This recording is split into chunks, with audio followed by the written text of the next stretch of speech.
Hey guys, this is Justin back with an engineer's perspective, and today I'm doing a review on the Spyderco Delica 4. I've got two here right up front. This one is the sprint run they did, and Vitoku 2 is the core steel, and it's clad in stainless SUS 410. And then this one here is the now production model in K390. And I have also owned a blue standard VG10 one quite a long time ago now.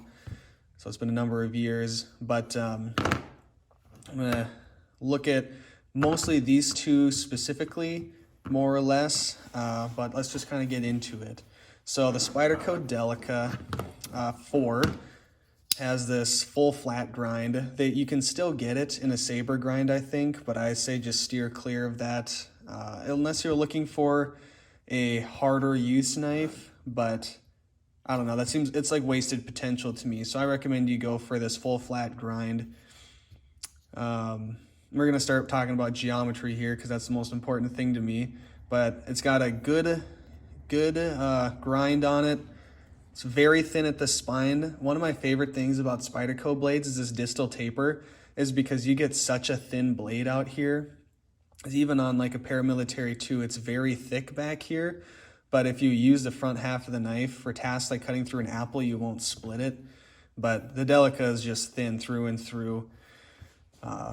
So good grind. I like the thin stock and the distal taper. But most important is the cutting geometry that they do on these. And it's not mind-blowing, but it is quite good. This one right here is 15 thousandths at 15, 16 degrees per side or so. Maybe 16 thousandths. So not mind-blowing, but certainly above average. So you're getting notably better cutting geometry out of these Delicas, and same goes for the Enduras. I can't speak to the Endela, but I'm sure it's the same. Is that these Seki models, you really get above average cutting geometry, and you get good spine thickness, good distal taper. So you got a sweet blade. So that's the number one thing that draws me to these Seki models, is the blades on them are really, really great. So yeah, good geometry for sure. It came from the factory at like 17 degrees per side too, so that's very respectable. Next up is the handle. So I don't know if the video will have come out yet or not, but I have a video where I basically rave about these plastic handles, and this is my statement, it is my belief that these exact plastic FRN handles with the back lock and everything are the singularly most comfortable handle for their thickness right here. Like when you bear down on this, there is no hotspot really. It's very comfortable what you've got here, and it's so thin. It is so thin. Do I have calipers out here? Oh, look at that, I do. I don't even know what it is. So let's look at this. So 380 thou on the handles. So what is that? 3/8, if I'm not mistaken. Yeah, it's 3/8. Look at that. Oh, it's very thin. It's very light. Let's weigh this bad boy. 2.3 ounces, and you've got full stainless liners underneath those scales, so it's ready to go to work. They're really great. They're comfortable. They make this knife very affordable, and they really last against abrasion and abuse and drops. They're really great handles. So if you want a thin, lightweight, comfortable handle, like this is the best there is right here. Other things is the comfort of the handle. This is a place where these could be improved for sure. So number one is this inside edge in here will be a little bit sharp. So take any abrasive you want, either sandpaper or the corner of a stone in there or something, just anything, and just knock that down. No big deal. But I personally don't like these ridges here. So if I hold it like this, you can see how my first two fingers fit in there, that one and that one. So they actually do fit relatively okay if I'm like forcing my hand, but realistically I hold it like this, in which case you see this finger is right on that nubbin and this one is there. So in this format, I'm not usually putting down that much force, but the big problem is when I'm doing a hammer grip, just like, that's when I do a lot of the force, and right there, that's the hot spot, is my pinky on this back nubbin, because if you're putting force on the blade, the most amount of torque is going to be out here at the back of the handle, and it digs right into my pinky. And a lot of handles have some sort of similar issue where the pinky is the hot spot, but this one really digs in. So I've actually very ugly sanded down this one. I wasn't trying to make it look nice. I'm probably going to keep going, so it's just kind of like when I have time, I do it. So you can see I've kind of knocked down that pointy part to make it much more comfortable. So that's a hot spot for sure, is that pinky spot.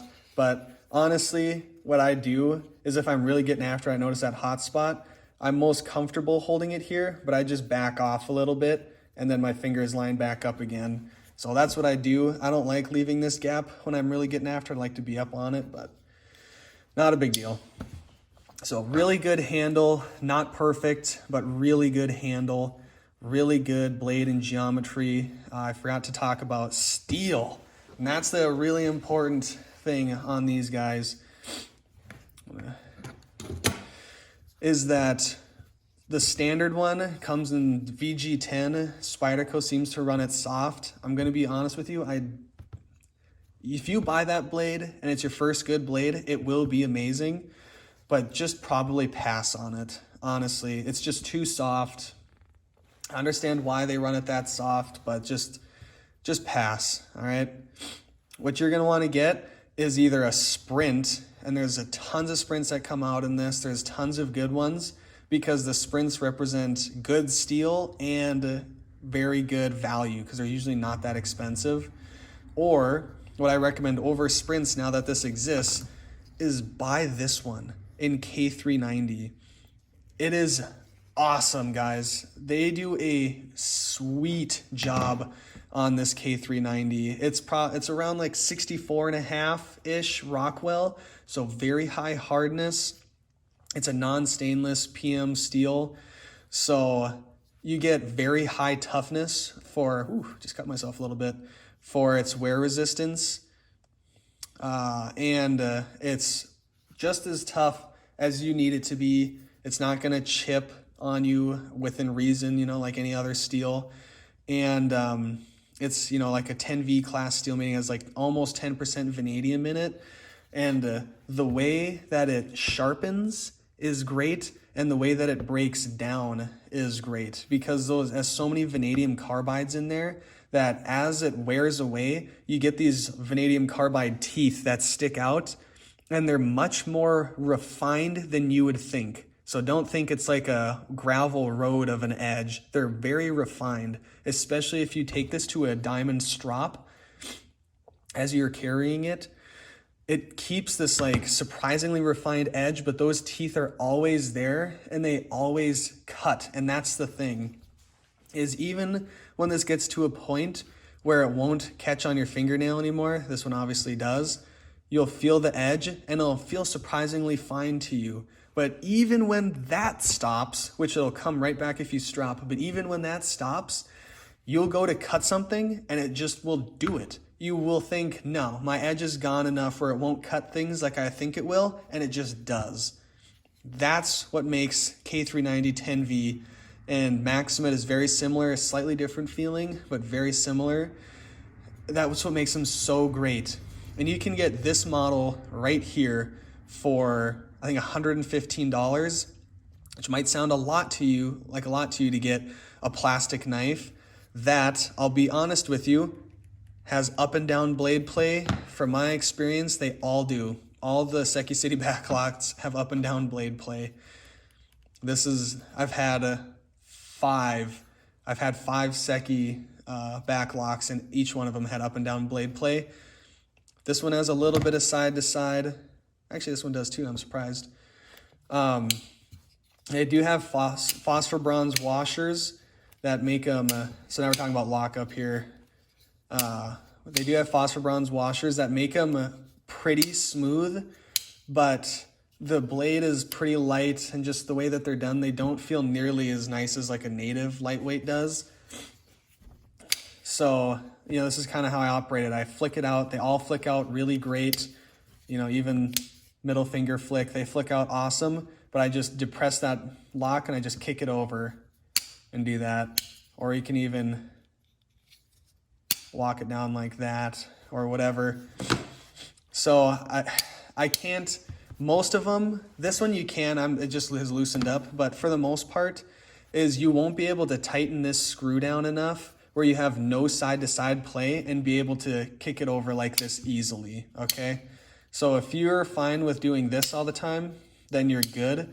But like I leave a little bit of side-to-side blade play in this one because it's just, I have to like really whip it over if I tighten it up.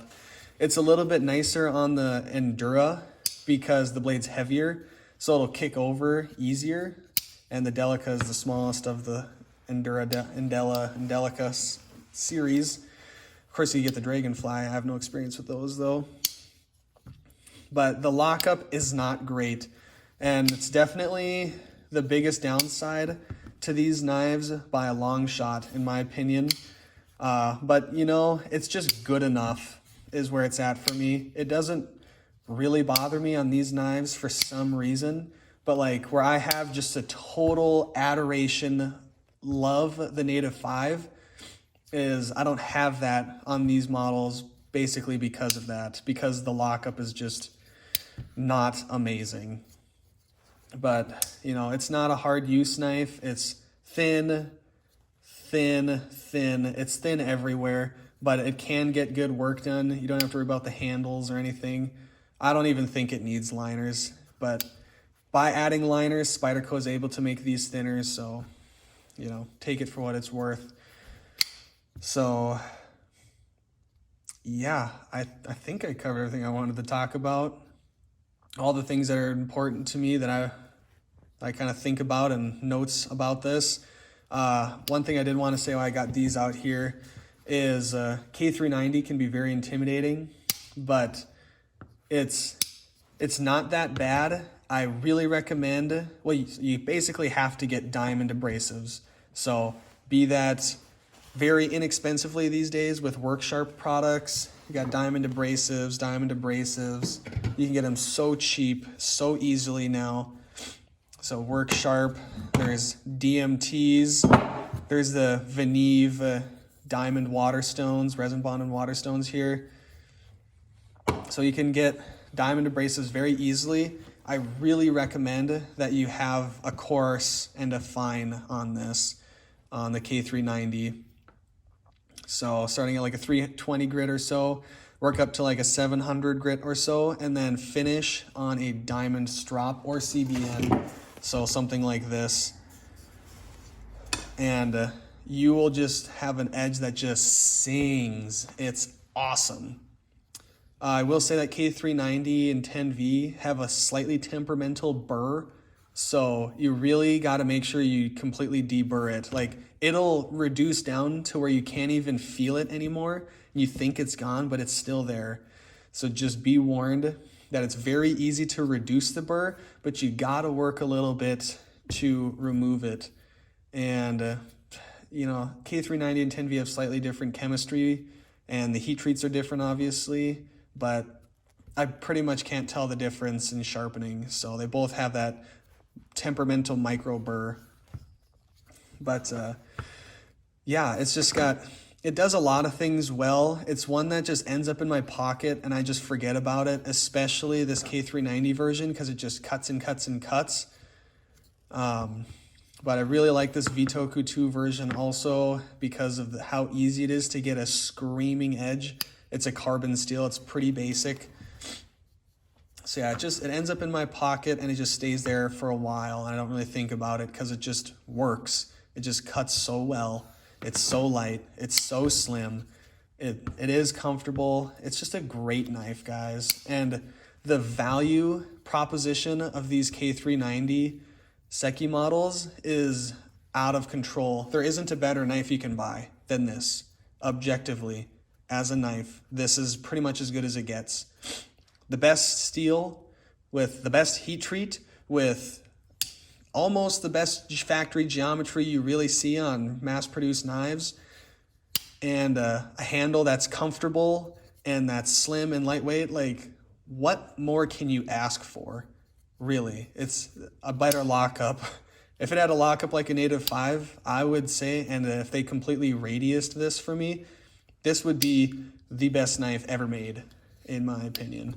But it is missing those few things, but it's really great, guys. Go buy one. Go buy two. Buy a Delica and Della and an Endura, and a Police and a Dragonfly. They're all so good. K390 is thebomb.com. It's great. I really love this knife. I think so many people think it's outdated in some way, and I just completely disagree with that. So that's all I've got. I appreciate you watching. Have a good one. Bye.